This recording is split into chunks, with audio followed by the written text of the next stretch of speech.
Oi, gente, tudo bem? Como é que vocês estão? É, Quem assistiu os últimos vídeos está acompanhando e percebendo que nessa linha de família, né, de cuidados com a família, de questões de aprendizagem com os filhos, cuidado dos filhos, de cuidado do pai, cuidado da mãe, e aí entrou na última sequência cuidados com os avós. Então, eu disse para vocês, né, que estava trazendo para umas contribuições da disciplina de psicogerontologia que nós estamos cursando lá na psicologia e que ela está trazendo elementos muito interessantes para que a gente possa estar aprendendo mais sobre como conviver com os idosos, como cuidar dos idosos e como esses idosos se tornam referências ou não para os nossos filhos, né? Quem acompanha os vídeos pode tá entendendo do que eu estou falando. O último que a gente viu foi sobre o declínio de cognição, que muitas vezes esse declínio de cognição na pessoa idosa, ele é entendido de forma equivocada até como depressão. Então, pode ser confundido, né, como depressão.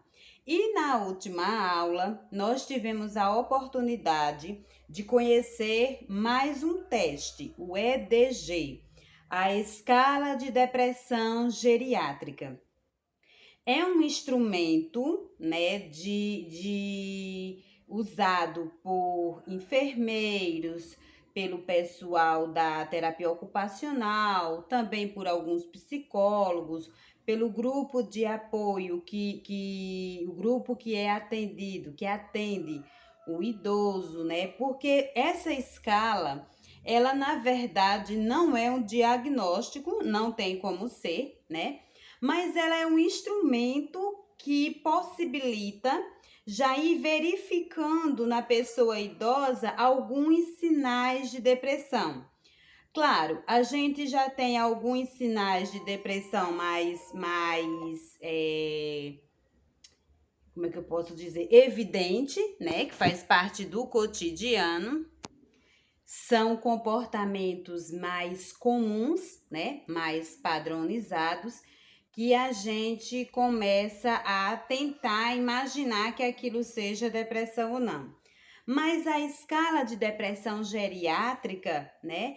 Ela é formada, é um teste, ela é formada, tem de menos pergunta, mas a padrão é de 10 perguntas, de 15 perguntas, 15 questões, né, do cotidiano da pessoa para que ela só diga sim ou não e responda sim ou não, né? Ele é feito através de entrevista, testes para pessoas idosas, e que à medida que a pessoa idosa for respondendo sim ou não para aquela questão, existe uma pontuação que é inferida naquela resposta. E daí é que a gente chega ao score necessário para sinalizar que já tem que estar uma observação se aquela pessoa já está com alguns elementos, né, que desencadeiam uma possível depressão futura, ou não, se ela está realmente estável emocionalmente, se ela está bem. Então, é um teste que ele é um instrumento, né, de detectar casos possíveis de depressão. Então, não pode ser aplicado uma única vez, porque como são perguntas do cotidiano da pessoa, deixa eu só mostrar umas perguntas aqui para vocês terem uma ideia. O senhor está basicamente satisfeito com sua vida, né? O senhor ou a senhora deixou muitos de seus interesses e atividades para trás? O senhor ou a senhora sente que sua vida está vazia? Então, são perguntas do cotidiano, né, que vai fazer com que ele reflita no momento de dar a resposta, e aí, com essa resposta, vai poder sinalizar ou não alguns sintomas possíveis de depressão. Lembrando que qualquer idade, né, mas na idade e da pessoa idosa é frequente a pessoa não vai estar bem todos os dias. Então, por exemplo, se o teste for aplicado em um dia que ela acordou com saudade de algum filho, é claro que as respostas vão influenciar de forma negativa naquele teste, né? E daí você já não pode sinalizar que ela já está com alguns sintomas de depressão. Por isso que isso é aplicado por um pessoal que já está fazendo um acompanhamento dessa pessoa. É mais um instrumento para acompanhar. Vai que você vai aplicar o segundo teste, aí foi no momento que o filho ou a filha veio visitar, por exemplo. E daí as respostas todas serão favoráveis para sinalizar que aquela pessoa idosa não está com sintomas, ou princípio, alguns sintomas de depressão. Então, são esses cuidados, né, e essas cautelas que a gente precisa estar tendo ao trabalhar com o EDG, que a professora aplicou na gente, né, mas deixou bem claro que ele é exclusivo da pessoa idosa, mas que os resultados de alguns colegas da sala já apontaram que naquele momento em que eles estavam fazendo o teste, eles já apresentaram um score superior a 5, que é já de 15 questões, né, que já é um sinalizador de alguns elementos. Só que no início da aula, a professora já tinha feito uma atividade de cada estudante que entrasse na aula já dissesse uma característica de como estava se sentindo naquele dia. E, na verdade, o teste, no final da aula, ele só veio confirmar a palavra que a pessoa, a característica que a pessoa tinha dito no início da aula.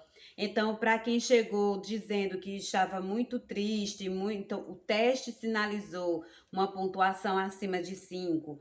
Quem chegou dizendo que estava muito cansado, muito atarefado, o teste também sinalizou acima de 5. Uma colega chegou dizendo: não, eu estou hoje super tranquila. Então, o teste dela deu zerado, né? Não apresentou nenhum item daquela lista de 15 questões que foi perguntada. Então, a gente tem que sempre ter esse cuidado, né? De quando for aplicar, né?